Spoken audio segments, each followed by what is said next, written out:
अस्सलामु अलैकुम वरहमतुल्लाहि वबरकातुहू। अल्हम्दुलिल्लाहि रब्बिल आलमीन। अल्लाहुम्मा सल्ली अला सय्यिदिना मुहम्मद व अला सय्यिदिना मुहम्मद। Very good morning to you. ತುಂಬ ಸಂತೋಷವಾಗ್ತದೆ, ನಮ್ಮ ಇಷ್ಟು ಪೇರೆಂಟ್ಸ್ ಮತ್ತು ಮಕ್ಕಳು ಮತ್ತು ಗೆಸ್ಟ್ಸ್ ಬಂದು ಸೇರಿದ್ದಾರೆ, ವೇದಿಕೆಯಲ್ಲಿ ಇದ್ದಾರೆ. ನಮ್ಮ ಈಗ ತಾನೇ ದುವಾ ಮಾಡಿ ಹೋದ ನಮ್ಮ ತಕ್ವಾ ಮಸ್ಜಿದ್ ಅವರು ವೈಸ್ ಪ್ರೆಸಿಡೆಂಟ್ ಸಾಹೋದು ಮತ್ತು ಕಾಜಿ ಸಾಹೋದು ಇಲ್ಲಿದ್ದು ಮಂಗಳೂರಿದು ಮತ್ತು ಉಡುಪಿದು. ಹಾಗೆ ನಮ್ಮ ಎಲ್ಲರ ಬೆನ್ನೆಲುಬಾಗಿರುವ ನಮ್ಮ ವೈ ಅಬ್ದುಲ್ಲಾ ಕುಂಜಿ ಸಾಬ್ರು ಅವರು ನಮ್ಮ ತಕ್ವಾ ಇಸ್ಲಾಮಿಕ್ ಕಲ್ಚರ್ ಸೆಂಟರ್, ತಕ್ವಾ ಮಸೀದಿ ಮತ್ತು ಎನಪಾ ಯೂನಿವರ್ಸಿಟಿದು ಚಾನ್ಸಲರ್ ಸಹ ಆಗಿದ್ದಾರೆ. ಮಂಗಳೂರಿದ್ದು ಹಲವಾರು ಮಸೀದಿಯ ಪ್ರೆಸಿಡೆಂಟ್ ಆಗಿದ್ದಾರೆ. ಅವರೊಂದು ಕೊಡುದೈ ದಾಣಿ ಅವರು ಸಹ ನಮ್ಮೊಟ್ಟಿಗಿದ್ದಾರೆ. ಹಾಗೆ ಇನ್ನೋರು ನನ್ನ ಮಿತ್ರ ಮತ್ತು ನಮಗೆಲ್ಲರಿಗೂ ಗೊತ್ತಿರೋ ಇಂಡಿಯನ್ ಹಾಸ್ಪಿಟಲ್ನ ಡಾಕ್ಟರ್ ಯೂಸುಫ್ ಸಹ ಇದ್ದಾರೆ. ಅವರು ಸಹ ತುಂಬ ನಮಗೆ ಪರಿಚಯದವರು. ಈಗ ತಾನೇ ಅವರು ಇಂಡಿಯನ್ ಹಾಲನ್ನು ಸಹ ಆರಂಭಿಸಿದ್ದಾರೆ. ಇನ್ನು ಕೆಲವು ಸ್ಕೂಲ್ ಸಹ ಈಗ ಆರಂಭಿಸಲಿಕ್ಕಿದ್ದಾರೆ. ಅವರು ಸಹ ಒಂದು ಕೊಡುಗೈ ದಾಣಿ. ಹಾಗೆ ನಮ್ಮ ವೇದಿಕೆಯಲ್ಲಿದ್ದರೆ ನಮ್ಮ ಜನರಲ್ ಸೆಕ್ರೆಟರಿ ಝೈನಿ ಉಸ್ತಾದ್, ಅವರ ವಿಷಯದಲ್ಲಿ ಹೇಳಬೇಕೆಂದಿಲ್ಲ. ಡಾಕ್ಟರ್ ಝೈನಿ ಅಬ್ದುಲ್ ರಶೀದ್ ಝೈನಿ ಸಕಾಫಿ ಅವರು ತುಂಬ ಈಗಾಗಲೇ ಹಲವಾರು ಕಾರ್ಯಕ್ರಮ ಮಾಡ್ತಾರೆ. ಅವರ ಸ್ಪೀಚ್ ಅಂದರೆ ಕೇಳಲಿಕ್ಕೆ ತುಂಬ ಜನ ಕಾದಿರ್ತಾರೆ. ಏನೇ ಆಗಲಿ ಅವರು ಸಹ ನಮ್ಮ ವೇದಿಕೆಯಲ್ಲಿ ಆಗಿದ್ದಾರೆ. ನಮ್ಮ ಹಿರಿಯರು ನಮಗೆ ತುಂಬ ಬೇಕಾದವರು ಹೈದರ್ ತಿಪಾಡಿ ಅವರು ನಮ್ಮ ಜಾಯಿಂಟ್ ಸೆಕ್ರೆಟರಿ ಅವರು ಸಹ ಇದ್ದಾರೆ. ಸೌಕತ್ ಸಹ ನಮ್ಮ ವೇದಿಕೆಯಲ್ಲಿದ್ದಾರೆ, BM ಸೌಕತ್ರವರು, ಅವರು ಸಹ ನಮ್ಮ ಜಾಯಿಂಟ್ ಸೆಕ್ರೆಟರಿ. ಹಾಗೆ ನಮ್ಮ ಇವರು ಹೈಸಮ್ ಶಾಕಿರಾಜಿ ಅವರು ಸಹ ನಮಗೆ ತುಂಬ ಬೇಕಾದವರು, ಅವರು ಸಹ ನಮ್ಮೊಟ್ಟಿಗಿದ್ದಾರೆ. ಮತ್ತು ಹಾಗೆ ನಮ್ಮ ನಜೀರ್ ಅವರು ನಮ್ಮ ಎಜುಕೇಷನ್ ವಿಷಯದಲ್ಲಿ ನಮಗೆ ತುಂಬ ಸಹಾಯ ಮಾಡ್ತಾ ಇದ್ದಾರೆ. ಹಿರಿಯರಾದ BM ಬಶೀರ್ ಅಡ್ವೊಕೇಟ್ ಸಹ ಇದ್ದಾರೆ. ಮತ್ತು ನಮ್ಮ ತಕ್ವಾ ಮಸೀದಿದು ಖತೀಬರು ಸಹ ನಮ್ಮ ವೇದಿಕೆಯಲ್ಲಿ ಅದರಲ್ಲಿ ಮುಂದಿರುವ ಎಲ್ಲ ಪೇರೆಂಟ್ಸ್ಗಳೇ, ಇದೊಂದು ತುಂಬ ಸಂತೋಷದ ವಿಷಯ. ನಾವು ಈಗಾಗಲೇ 2005ರಲ್ಲಿ ನಮ್ಮ ಮಸೀದಿಗೆ ಫೌಂಡೇಶನ್ ಸ್ಟೋನ್ ಹಾಕಿದ್ದೆವು. ಮತ್ತು 2007ನಲ್ಲಿ ನಾವು ಮದ್ರಸಾ ಮಸೀದು ಉದ್ಘಾಟನೆ ಆಯಿತು. 2008ನಿಂದ ನಾವು ಮದ್ರಸವನ್ನು ನಡೆಸ್ತಾ ಬಂದಿದ್ದೆವು. 2017ನಲ್ಲಿ ನಾವು ತಕ್ವಾ ಪಬ್ಲಿಕ್ ಸ್ಕೂಲ್ ಹಾಗೂ ನಮ್ಮ ಇಫುಲ್ ಕುರ್ಆನನ್ನು ಆರಂಭಿಸಿದೆವು ನಮ್ಮ ಬಿಲ್ಡಿಂಗ್ನಲ್ಲೇ ಮೇಲೆ ನಮ್ಮ ಇದರಲ್ಲಿ. ಮತ್ತು ಈಗ 2 ವರ್ಷ ಮುಂಚೆ ನಾವು ಝಾರತುಲ್ ಕುರ್ಆನನ್ನು ಸಹ ಆರಂಭಿಸಿದೆವು. ಇದೆಲ್ಲ ನಾವು ಆರಂಭಿಸಿದ್ದೇವೆ. ಈಗ ನಮ್ಮಲ್ಲಿ ತುಂಬ ಮಕ್ಕಳು ಕಲಿತಾ ಇದ್ದಾರೆ. ಇದೊಂದು ವಿಶೇಷ ಏನೆಂದರೆ, ನಮ್ಮಲ್ಲಿ ಒಂದು ಮಂಗಳೂರಲ್ಲಿ ಕೆಲವೇ 2-3 ಸ್ಕೂಲು ಮತ್ತು ಇಂಥದ್ರಲ್ಲಿ ಇರೋದು ಯಾವುದು ಸ್ಕೂಲ್ ಮತ್ತು ಹಿಫುಲ್. ನಮ್ಮಲ್ಲಿ ಹಿಫುಲ್ಲು ನಾವು ಆಲ್ರೆಡಿ ಪರ್ಮಿಷನ್ ಉಂಟು, ನಮಗೆ ಗೌರ್ಮೆಂಟ್ NOS ಅವರ ಪರ್ಮಿಷನ್ ಉಂಟು. ಅದರ ಪರ್ಮಿಷನ್ನ ಮೇಲೆ ನಾವು ನಡೀತಿರಿಸಿದ್ದು. ಈಗಾಗಲೇ ನಮ್ಮಲ್ಲಿ ತುಂಬ ಮಕ್ಕಳು ಕಲಿತು ಹೋದರು, SLC ಪಾಸಾದರು. 5 ವರ್ಷದಿಂದ ನಮ್ಮ ಮಕ್ಕಳು SLCಯಲ್ಲಿ ಪಾಸಾಗಿ ಈಗ ಹಲವಾರು ಶಾಲೆಯಲ್ಲಿ ಅವರು ಕಾಲೇಜಲ್ಲಿ ಕಲಿತಾ ಇದ್ದಾರೆ. ಈಗ ತಾನೇ ನಮ್ಮ ಒಬ್ಬ 10th ಪಾಸಾದವನಿಗೆ ಎನಪಾಯಲ್ಲಿ PCM ಸೀಟ್ ಅವರು ಕೊಟ್ಟಿದ್ದಾರೆ, ಉಚಿತವಾಗಿ ಕೊಟ್ಟಿದ್ದಾರೆ ಅವರು. ಹಾಗೆ ಅಲ್ಲಿಗೆ ಸಹ ಕಲಿತಾ ಇದ್ದಾರೆ.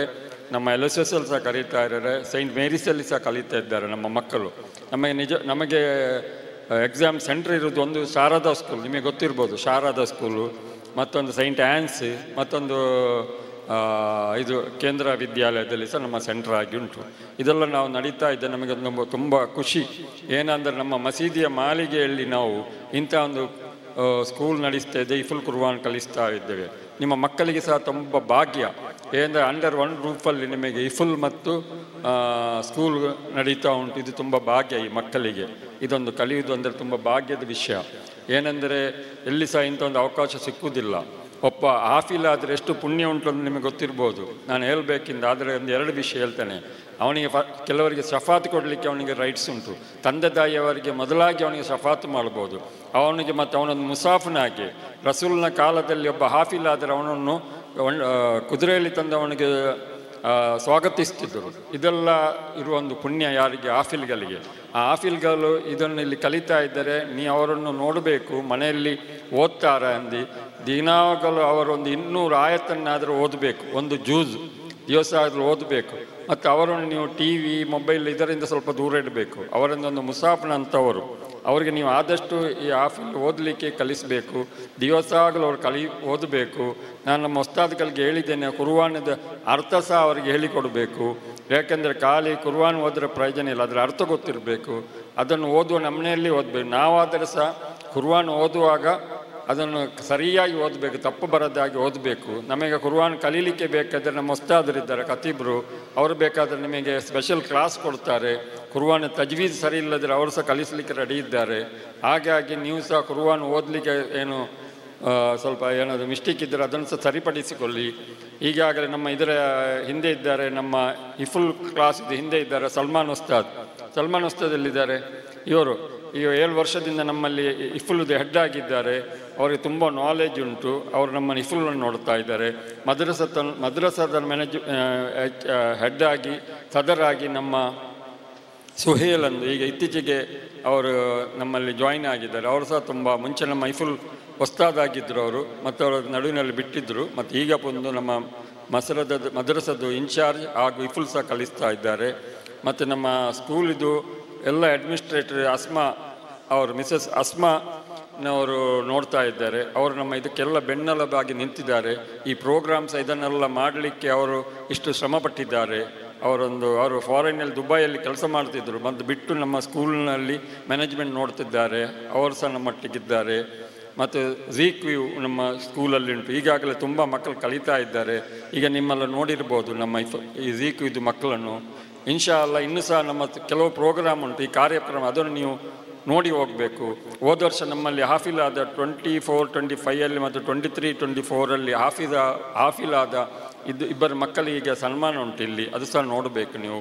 ಮತ್ತು ನಮ್ಮ ಬೇರೆ ಬೇರೆ ಕಾರ್ಯಕ್ರಮ ವೇದಿಕೆದು ಪ್ರೋಗ್ರಾಮ್ ಆದ ನಂತರ 1/4 ಗಂಟೆ ನಮ್ಮ ಗೆಸ್ಟ್ಗಳು ಕೆಳಗೆ ಬಿದ್ದು ನಮ್ಮ ಮಕ್ಕಳ ಟ್ಯಾಲೆಂಟ್ ನೋಡಬೇಕೆಂದು ನಾನು ನಿಮ್ಮಲ್ಲಿ ಕೇಳಿಕೊಳ್ತೇನೆ. ಇಷ್ಟೇ ಹೇಳಿ ನಾನು ಹೆಚ್ಚು ಮಾತಾಡಲಿಕ್ಕೆ ಹೋಗೋದು. ಇಲ್ಲಿ ಬಂದ ಎಲ್ಲ ಗೆಸ್ಟ್ಗಳಿಗೆ, ನಮ್ಮ ಆಫೀಸ್ ಬೇರರ್ಸ್ಗೆ, ನಮ್ಮ ಮೆಂಬರ್ಸ್ಗಳಿಗೆ, ಇಲ್ಲಿ ಬಂದ ಎಲ್ಲ ಪೇರೆಂಟ್ಸ್ಗಳಿಗೆ, ಎಲ್ಲ ಅತಿಥಿಗಳಿಗೆ, ನನ್ನ ಪ್ರೀತಿಯ ಮಕ್ಕಳಿಗೆ ಎಲ್ಲರಿಗೆ ನಾನು ಒಂದೇ ಮಾತಲ್ಲಿ ವಂದಿಸಿ ನನ್ನ ಮಾತನ್ನು ಕೊನೆಗೊಳಿಸ್ತೇನೆ. ಆಖಿರು ದಾವನ ಅಲ್ಹಮ್ದುಲಿಲ್ಲಾಹಿ ರಬ್ಬಿಲ್ ಆಲಮೀನ್. ಜೈ ಕರ್ನಾಟಕ.